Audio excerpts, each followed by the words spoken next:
In this video, I'm going to be going over the process of how I do my extra large organics, and maybe some of these tips will be beneficial to you. And I'm going to be building Ahsoka in this video just because she's awesome and I wanted to build her.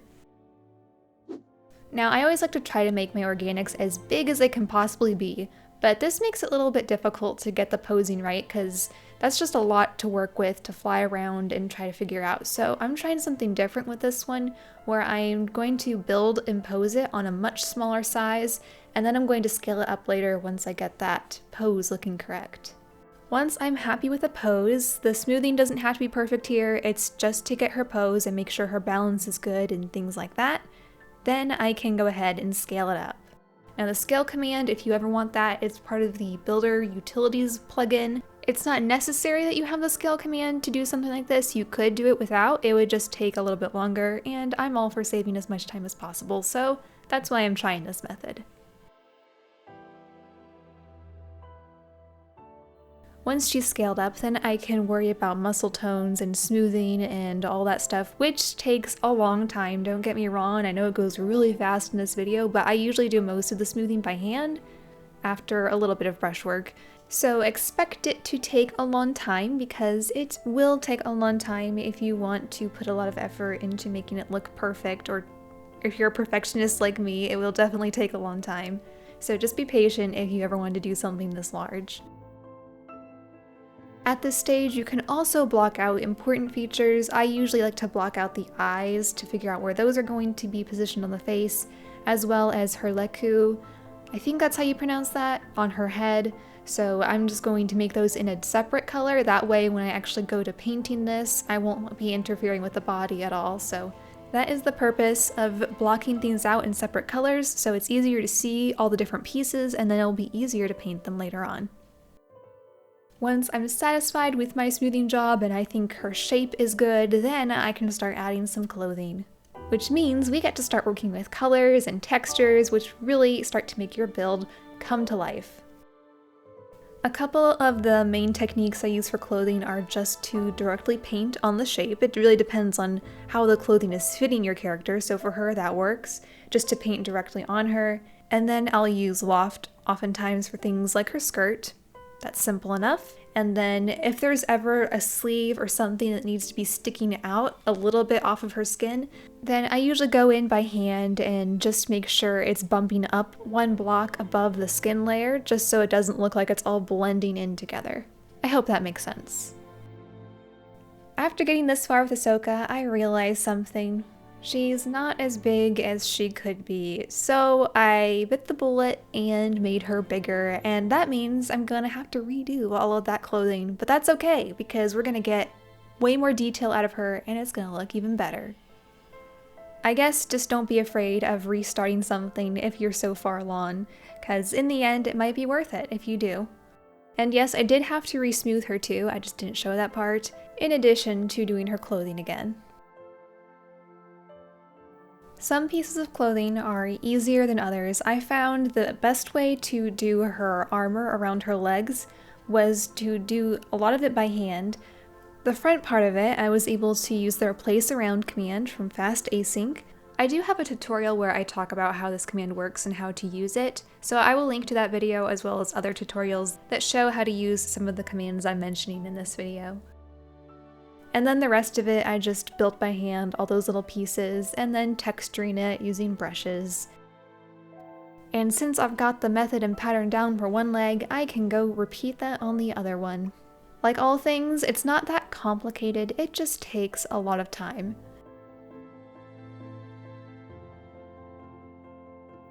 Now we get to do the fun part, which is her face, because that's where all of the personality is. Faces for me are one of the harder parts, but also the most rewarding. But also, when they're on a larger scale like this, it does make them a lot easier because you can include more detail. Her expression starts off kind of plain, but later on I do push it a little further to give it a lot more emotion into what she's doing.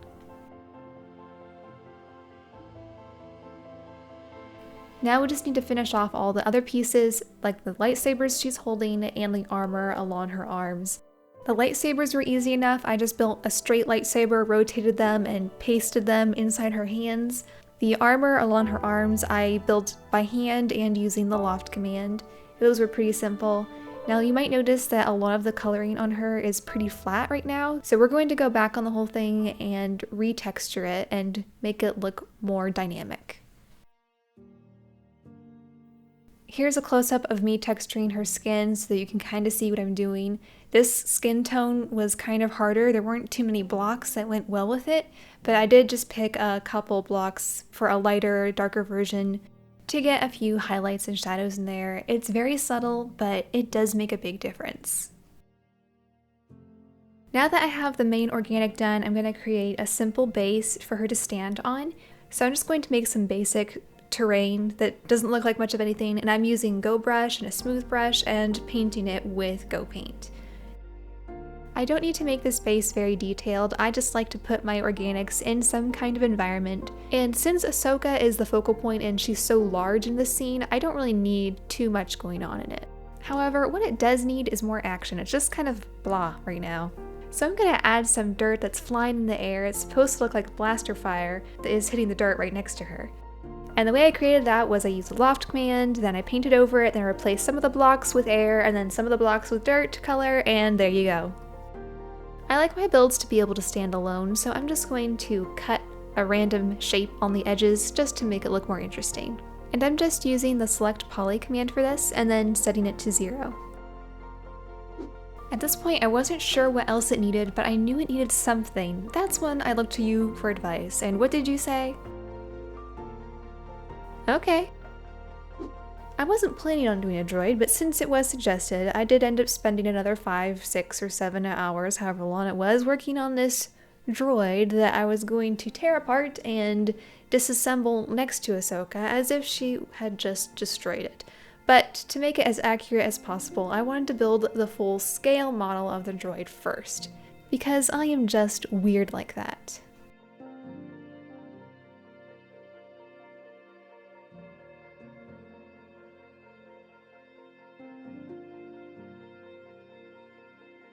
So once we had it built, we could chop it up, lay a few pieces here and there around her, and then I colored them after I had put them in, just because I thought it would be easier. I would have more control to color it once it was in that weird rotated position.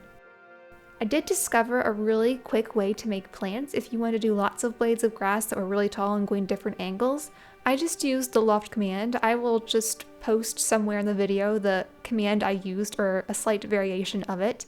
All you have to do is make sure to include that extra number on the end and it will divide it into different sections. You could watch my full tutorial on loft to see exactly what it does, but I found it actually is very useful to make blades of grass. Who knew?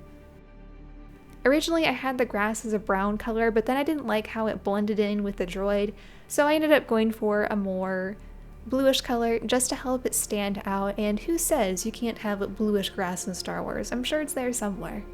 And that's basically it for this build. I hope you were able to learn something from it. 1.16 chunk loading is awful, so I wasn't able to get a very good angle of it with shaders, and I didn't really try that hard to be honest. It was just so frustrating. But instead, I'll just show you a little bit of how I set up my final render that I'm going to show at the very end.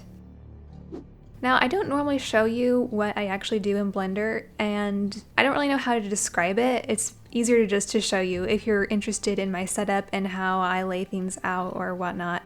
Well, basically all I have in here is just a plane that has a little bit of displacement on it, and then I have a couple of lights and a camera that rotates around. So there's really not much going on here, but I do tend to spend a lot of time with textures and making sure things are perfect.